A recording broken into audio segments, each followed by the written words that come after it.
Иблис аралын уккансызбы?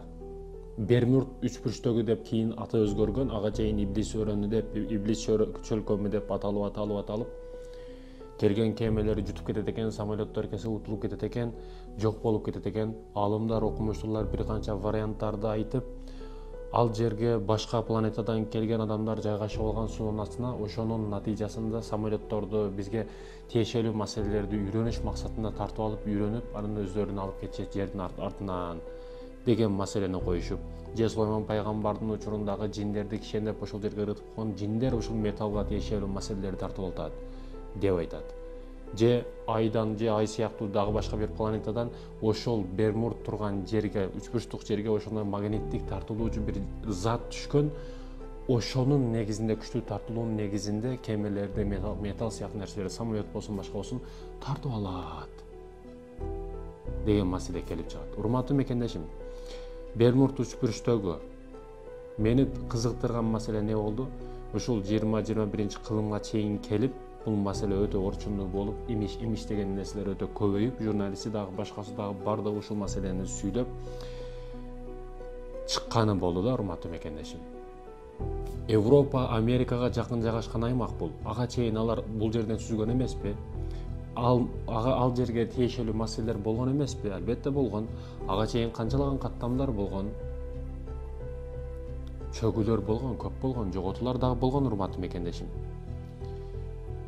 Билесизби, журналистика жааты ушундай күчтүү жаат, элибиз ишеничтүү да. Бир нерсе ха десе ха деп ишенип кете берет. Эли ушундай. Бир журналистиканын жаатынын кандай күчтүү экенин билесиз? Мына мисалы Бермурд деп мындай козгоп бир күчтүү козгоп чыга турган болсо, ошону ээрчип бардыгы ха деп кете турган болуп калат да. Кээ бир маселелер, урматтуу мекендешим, кээ бир маселелер ушундай болуп калат. Табышмак жаратып коюш керек. Кийинчерээк туризмди тартыш үчүн. Кээ бир өлкөлөр, кээ бир чөлкөмдөр, кээ бир аралдарды же кээ бир нерселерди табышмак бойдон калтырат. Табышмак бойдон калтырат, бул тарыхта кийин туризмди тартуу максатында. Канчалык табышмактуу жер болсо, ошончолук туризм күчөйөт ал жерде. Ошондуктан да бул Америкага жакын жайгашкан жер. Американы билесиздер кандай өлкө экенин. Кээде, урматтуу мекендешим, кээ бир маселелер уюштурулат атайын. Бермурдка чейин чөгүлөр болгон эмеспи? Болгон. Жыгылуулар болгон эмеспи? Болгон. Самолети дагы чөккөн, кемеси дагы чөккөн Бермурдка чейин. Бирок журналистика жааты айтып аткан адамдар бүт Бермурд деп. Бардык, мисалы, оны Бермурдтун сыртында чөгө турган болсо, аны дагы Бермурдта чөккөн деп диагноз катуу кое берет да. Мисалы тастыктап келсе, мындан 11 борт чөгүп кетти, самолет дей турган болсо, ошону изучать этип издилеп келе турган болсоң, ошол самолет негизи жок болуп чыгат. Тарыхка, урматтуу мекендешим, тарыхка ишениш үчүн тарыхта жашаш керек эле да. Көпчүлүк адамдар тарыхты табышмактуу, анан сырдуу бойдон калтыргысы келет. Неге? Кийинчерээк бул не? Урматтуу мекендешим, өзүнө пайда алып келет. Көптөгөн миллиарддаган акчаларды алып келет. Неге бул табышмак? Реалист алымдар жок да бул жерде изучать эте турган. Реал барып изучать этип, тастыктап мындай далилдери менен факт бул деп айта турганы жок. Урматтуу мекендешим, мисалы бизде эң күчтүү Кур'ан-ы Карим бар. Бул Кур'ан-ы Каримде бардык сырлар, сынааттар бар. Мисалы жөнөкөй эле айтайын, арабтар астрономия илиминде өтө күчтүү кетишкен. Мурда азыркы учурда айтпайт, мурда өтө күчтүү кетишкен. Неге десеңиз, себеби алар Кур'ан окушкан да. Кур'анда астрономия тууралуу илимди айта бергендиги булар окуп илимди болуп, дагы илимин ашырып, астрономияга күчтүү салым кошкон арабтар болгон. Кийин илим башкаларга өттү. Андан кийин башкалар башкарып, азыр асман Илон Масктыкы болуп калды. Ошол асманга астрономия башка деп ардекени кылып, асман деле болуп атат. Биз, урматтуу мекендешим, мисалы айтышыңыз мүмкүн, бизде илимде тастыктап чыга турган маселебиз, мисалы бул илимде мындай нерсе экен десек, буну качан илим тастыктап чыккандан кийин анан Кур'анда болуп чыгат. Мисалы эки деңиз бири-бирине кошулбайт экен, анан Кристофер Колумб буну ачтым деп келип караса Кур'анда чыккан экен, мусулман болуп кетиптир деген маселелер көп кездешет дагы. Неге Эмнеге суроо пайда болот сизде? Эмне үчүн илим качан тастыктап чыккандан кийин анан ал Куранда бар экен деп бизге айтышат? Мунун не пайдасы бар? Илим тастыктап чыкты, Куранда бар экен. Мунун не пайдасы бар? Дешиңиз мүмкүн. Урматтуу мекендешим, Куран өтө көп нерсени айткан. Бул белгилер китеби. Куранда эгерде Куран ар бир Аллах Таала ар бир маселени маани максаты менен үтүр точкасына чейин тастап айта турган болсо, бул кичинекей Куран бүткүл Италия империя бардыгынын китепканаларына батпай турган даражада көп болуп кетет эле. Бул Куранда, урматтуу мекендешим, бардык маалымат бар. Чындыгында. Азыр илим баягы бала арадагы маселелерди айтат, мисалы үчүн Куран. Буну эми илим тастыктап чыкты, кече жакында эле. Буга чейинки маселелерди айтат, аларды эми тастыктап чыгып атат. Бирок Куран, урматтуу мекендешим, өтө көп нерсени айтат. Ошол эле асманды, ошол эле жерди, суунун айлануу процессин айтат. Өлгөндөн кийин эмне болот? Адамдын жаралып келгени бул учурга чейин кандай жаралды? Ошого чейин бүт бардыгын айтат. Илим бүгүн ушунчалык техникалар жетишип араң эми биз мына кичинекей бир чокуга чыгып, араң Курандагы кээ бир маселелерди ачып, Куранда бар экен деп атабыз да. Бирок Куранда өтө көп маалыматтар бар. Дагы эле булар турат. Мен буларды ишенем. Балким 50-кылымда, балким 10580 жылдарда келип аларды араң ижад этип ачып чыгабыз. Бирок бул Куранда тура берет да. Эң өкүнүчтүүсү Америкадагы окумуштуу бул нерсени ачып атканы. Биз мусулмандар эмес, колубузда ушундай алтын баалуу нерсе турса, ушундан пайдаланбай, каяктагы бир неме ачып, анан биз бул Куранда бар деп атабыз да. Бул өтө өкүнүчтүү маселе, урматтуу мекендешим. Өтө аянычтуу маселе. Буга маани беришибиз керек.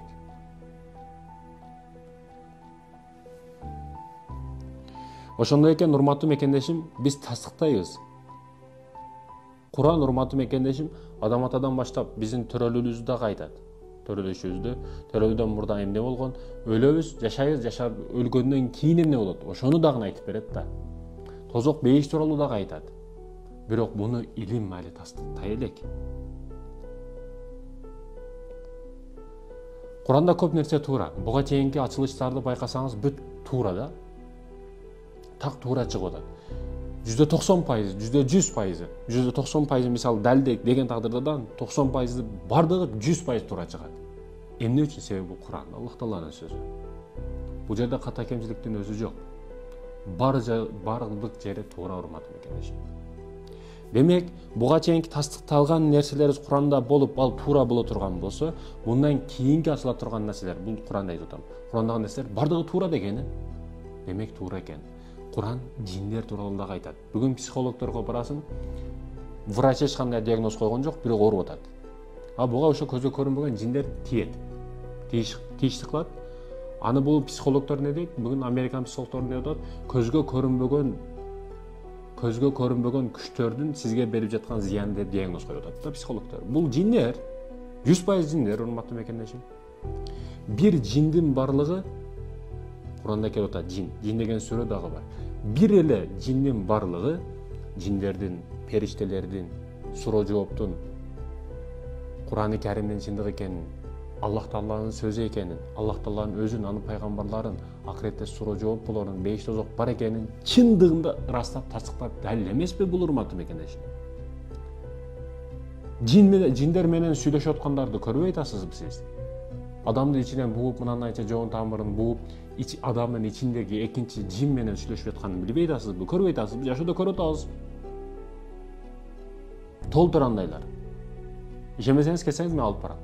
Толтура ушинтип буу сүйлөшөт. Ичидеги жин менен. Демек, бир жиндин барлыгы, бардык нерсенин барлыгына акыреттин акыйкат экендигине далил эмеспи? Дагы кайка барасың? Дагы кандай далил издейсиң, урматтуу мекендешим? Ошол мени тарткан, урматтуу мекендешим, 20-21 кылымга келип эле ушул Бермуд үчпүрчтөгү ага чейин Европа, Америка жашаган. Ал жерден өтө көп жолу өтүп кетишкен, канчалаган миңдеген миллиондогон рейстер болгон. Аны алып өт, буну алып өт. Бирок эмне үчүн 20-21 кылымга келип бул Бермуд тригоник деп андай деп эле мындай дүйнө жүзүнө ачыктай баштады? Канчалык табышмактуу нерселер күчөйгөнү сайын туризм ошончолук күчөйөт. Туризм дегени бизнес дегени. Мисалы, Дубайга барышыңыз арзан, жол кире арзан. Түркияга барышыңыз, учуп барышыңыз жол кире арзан. Бирок ал жерде жашаш өтө кыйын. Неге? Өтө кымбат себеби. $100 3,5 миң лира болот, мисалы үчүн Түркияда. Бирок аны 2 күндө жеп ичип тамагыңызга жеп ичип $100 2 күнгө кетип атат тамак ашыңызга. А Дубайда $100 1 күндө жеп ичип коесуз. Барыш арзан. Баягы Ислам Каримовдун сөзү туура да. Bir эшикке кириштен мурда чыгышты ойло деген. Ал жерге барыш бар, бирок ал жерде жашап кетиш өтө кыйын, себеби өтө кымбатчылык. Арзан турбайбы деп барышыңыз мүмкүн, бирок ал жердеги сеналар сизди өтө катуу чагат да. Балары чаккандай чагат. Жагымдуу чагат, бирок өтө оорутат. Ошондой экен, урматтуу мекендешим, кээ бир маселелер табышмак бойдон калат. Мисалы, ошол эле Америкада бир түрмө бар. Баягы аралда жайгашкан түрмө, ошол жерде 2 адам 3 адам качып кеткен деп айтылып, ушул бойда ушундагы табышмак катары атайын калтырышканбы деп ойлойм мен кээде. Себеби ошончолук күчтүү технология Америка жетишип турган учуру, анан сүзүп өтүшкө дагы мүмкүн эле, мисалы, ал жерде өтө деңиздин суугу же өлүгү же башкасы табылган эмес. Балким өлүгү табылган, же тириги табылган. Атайын бизге табышмак бойдон калдырган, балким ушул атайын интересна болсун, атайын кызыктуу болсун деп. Ошо түрмөнү көрүш үчүн, ошо окуянын негизинде түрмөнү көрүш үчүн туристтер өтө көп барышат азыр. Ал жер азыр музей болуп калган, урматтуу мекендешим, келген адамдарга. Атайын ошолордун сүзүп өтүш боюнча жарыштар өткөзүлөт ошол жерде атайын. Кээ бир маселелер табышмак бойдон калтырат. Неге? Кийин туристтерди тартыш үчүн, миллиардтарды алып келиш үчүн, урматтуу мекендешим. Ал жерди музей кылып калтырыш үчүн, урматтуу мекендешим. Ошондой экен, кээ бир маселелерге кенен ойлонгонду билишибиз керек. Кенен ойлонгонду билишибиз керек.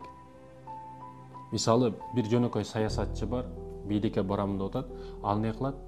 Бир кедей адамга барат, ага жардам бермиш болуп, элге көрүнүштү баштайт. Ошол бийликке барганга чейин өтө көп убадалар берилет. Аткарылганы жок. Колдон келишинче. Мына каякта турат, урматтуу мекендешим, маселелер. Мисалы, урматтуу мекендешим, Сулайман алейхиссаламдын өлүмү. Сулайман өлдү, дөөлөр кутулду деген маселе бар го, сөз бар го. Бул бекеринен эмес. Биз бүгүн жиндер көптү билет, гайыпты билет, алдынды билет деп ошол учурларда дагы ишенимдер болушу мүмкүн. Сулайман алейхиссаламдын өлүмүн дагы Аллах Таала үлгү кылып көрсөтүп койгон да. Сулайман алейхиссаламдан өтө коркушат эле жиндер. Өтө коркуп, деңиздин астындагы адамдардын курбу күчү жетпеген баалуу таштарды алып чыгып, Сулайман алейхиссалам ар кандай нерселерди курдурат эле жиндерге. Ушундай чоң шахталар. Бүгүн биз фуралар, камаздар, экскаватор, башка нерселер менен казый албаган нерселерди Сулайман алейхиссалам ошолдорду кылдырган жиндерге. Өтө күчтүү болгон. Сулайман алейхиссаламдын өлүмүн Аллах Таала ушундай таяга келип, таянып, жиндерди карамыш болуп ушинтип таяп, жаны үзүлүп кеткен. Аллах Таала жанын алып койгон. Таяга таянып турат, бирок бир канча убакыт өткөн. Кичинекей курт келип баягы таякты жеп акырын убакыт өтүп атат. Бирок жиндер корккондон Сулайман бизди карап турат, тиктеп турат деп назарынан эч ким жакындап келе алган эмес да Сулайман алейхиссаламга. Ошончол корккондон иштеп жүрүп, курт келип ошол таякты жеп, баягы таяк сынып ошол жерде жыгылган Сулайман алейхиссалам. Ошондон кийин жиндер, бул өлгөн турбайбы деп анан билишкен да. Эгер гайыпты келечекти жиндер билгенде, Сулайман алейхиссалам билиш керек эле. Сулайман алейхиссаламдын өлүмүн Аллах Таала үлгү кылып бүткүл үммөткө бизге көрсөтүп койду да. Алар гайыпты билбей. Неге Аллах Табарак ва Таала жердеги орун басарымды жаратамын деп айткан, биринчи жаратып атканда? Ага периштелер айткан, орун басарларың каршы чыгат. Биз барбыз го, зикир кылуучу, башка кылуучу, бардыгын ибадат кылуучу биз барбыз го дегенде, Аллах Табарак ва Таала орун басарым деп эмне үчүн белгилеп айтат? Бул жиндерге тиешелүү. Жиндерди да жараткан. Урматтуу мекендешим, биз орун басарбыз чындыгында. Сиз менен мен. Мисалы 4 балаңыз бар, 1 аялыңыз бар, ошонун үстүнөн жоопкерсиз. Бул табият маселесинде дагы жаныбарлар ошончолук өтө чоң филди дагы баш ийдирип койду. Мындай эле системаны өзүңүз карасаңыз, фил сүйлөй албайт. Фил сүйлөй албайт. Бир нерсени түшүндүрө албайт. Итиңиз сизге сүйлөй албайт. Мышыгыңыз сүйлөй албайт. сөгүнө албайт. Ошондой күчтүү ат сизге баш ийет. Биз эки нерсенин ортосундагы адамдарбыз да, эки нерсенин ортосундагы адамдарбыз. Жаныбарлар акылы жок, сүйлөй албайт, акылы жок. Бирок каалоосу бар да жаныбарларда. Акылы жок экен, бирок каалоосу бар экен, урматтуу мекендешим. Периштелердечи? Периштелерде, урматтуу мекендешим, ал ар дайым Аллахка ибадатта. Ар дайым. Каалоосу жок. Акылы бар. А бизчи, урматтуу мекендешим, биз адамдарчы, бизде каалоо дагы бар, акыл дагы бар. Бизге эки нерсе тең берилди да. Биз акылыбызды калчап, жаныбарларды дагы жер жүзүндөгү бардык нерсени башкарып атабыз. Илим техникадан баштап бүт бардыгын. Ооба, мен билем. Ушул техника, илим жааты өнүгүштү баштаса, урматтуу мекендешим, келечекте парковкалар жоголот. Машинаны токтотуучу парковкалар азатайын, көп парковкалар кылып месталарды элеп атпайбы? Алар дагы жоголот. Алардын ордуна жакшынакай магазин салабыз, гостиница салабыз, башка салабыз, өтө көбөйөт. Өнүккөн шаарларда, туризм шаарларына бул нерселер чыга баштайт. Жакын арада, тез арада парковкалар бүт бузулуп, жоголуп. Сиздин мисалы бир машинаны минип атасыз, бир адам, бир эле адам минип атасыз. Бир жерге келип, жумушуңузга келесиз, токтотуп коесуз, кечке чейин ал машина турат, анан кеч чыгып, кечке чейин бир машина сиздин орунду элеп турат да. Анын ордуга робот машиналар чыгат. Сиз келип, сиз таштап коет жумушка, кечке чейин жөнтүрүп алсаң, шаардын ичинде таксоваттык кылат же башка жерден акча иштеп келет. Ошондой робот машиналар чыгат. Булга аз калды, көп эмес, аз калды. Аз калышын аз калды дейт го, сал калышын аз калды. Бул нерселер чыгат, урматтуу мекендешим. Парковкалар дагы жоголот. Келечекте, урматтуу мекендешим, мисалы 90-жылдан ылдыйкы адамдарга ушинтип телефондо сүйлөшөт экенсиң, аякта турса бияка ушинтип сүйлөшсөң болот экен десең, ал жомок эле да алар үчүн. Мындай сенсор телефондор экранды басса чыгат экен, бирдекени бассаң чыгып калат экен деген нерселер ал үчүн жомок эле ошо 90-жылы ылдыйкы адамдарга. Бирок азыр 2000ден бияга карай, 2005-жылдын бияга карай бул жагында интернет жөнөкөй нерсеге айланып калды, жөнөкөй көрүнүш болуп калды. Биз бара-бара, урматтуу мекен, илим техника кааласак биздин ички жан өзгөчө кирип келип атат да. Өкүнүчтүүсү, мусулмандар биз кылбастан башка бирөөлөр бизге колго карматып коюп, алар өздөрү иштерди кылып атат да. Биз болбогон нерсеге, арзубаган нерсенин продукциясын жалаң жеп жатарлар болуп калдык да. Эң күчтүү, эң көп көрүлгөн нерсе уятсыз фильмдер экен дүйнө жүзүндө. Жаштарды илимсиз, билимсиз кылыштын жолу жалкоолукка үйрөтүү. Кантип жалкоолукка үйрөтөт? Ошол уятсыз фильмдерди таратат. Уятсыз фильмдерди көргөндөн кийин караңгылык пайда болот, туман жашоо пайда болот. Бирдеке кылууга, аракет кылууга, кызыгуу деген түшүнүктөр бардыгы жоголот. Ошол нерселерге бүт жаштыгынан байлап коюп, жаштарды илим билимден качырып, адеп ахлагына бузуп, дининен алыстатып, өздөрү ишти кылып атат өздөрү. Өнүккөн мамлекетти бүт өнүктүрүп өтө катуу аракет кылып атат. Өздөрү үчүн, жеке өздөрү үчүн. Өздөрүнүн ичинен саткын чыга турган болсо дароо өлтүрөт. Бирок башка мамлекеттен саткын чыкса, аны өздөрүнө кызматкер кылып алат. Өтө көп акчаны бөлөт ал үчүн. Демалка каерде кетип атат, урматтуу мекендешим? Сен, мен каерде жүрөбүз, урматтуу мекендешим? Бирөөнүн арзыбаган играсына ойноп калба. Арзыбаган берип жаткан нерсесине алданып, ушул экен да жашоо деп отуруп калба. Илим окушубуз керек ошондуктан. Биз илим окубасак болбойт. Пайгамбарыбыз илимди Кытайда болсо дагы алгын деген. Кытайда дегени, урматтуу мекендешим, ал жерде диний илим берилбейт, бирок пайгамбарыбыз билген бүт бардыгын. Кийин техника жаатында, илим жаатында Кытай өтө күчтүү чыгып кетишин дагы билген. Ошондуктан Кытайда болсо да илимди алгын деген. Кытайда диний сабак берилбейт, бирок илимди, билимди ошо Кытайдан алгын деген. Ошондой экен, урматтуу мекендешим, жөндөн барбы окушубуз керек, аракет кылышыбыз керек, илимден калып кетпешибиз керек. Илим жок экен, маңкурт болуп жүрө беребиз, ачыгын айтканда. А десе Б деп, Б десе А деп, илимсиз адам башкарыш өтө оңой.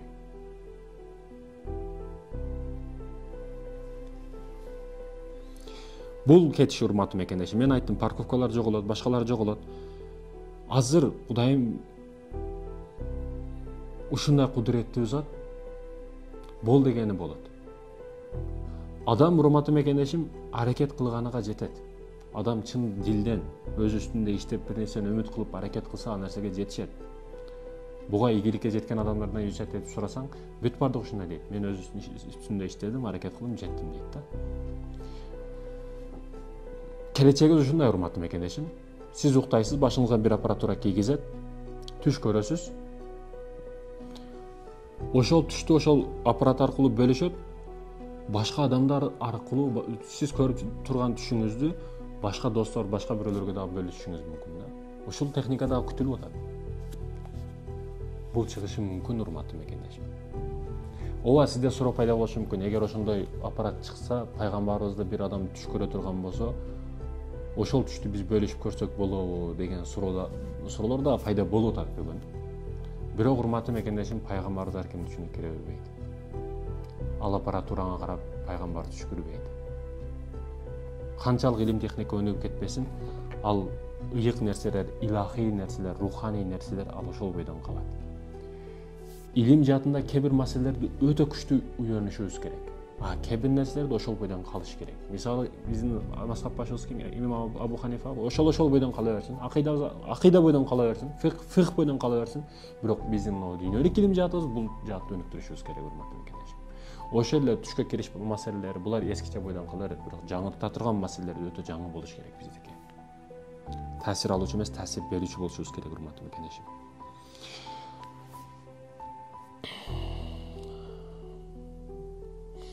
Ошондой экен, урматтуу мекендештерим, бизде азыр мындайча айтсам, өтө күчтүү катастрофа болду, өтө күчтүү жарылуу болду.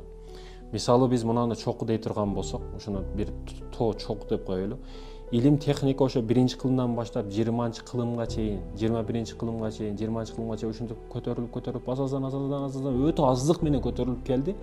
Андан кийин урматтуу мекендешим 21-кылымга келип өтө күчтүү деңгээлде көтөрүлүп кетти да.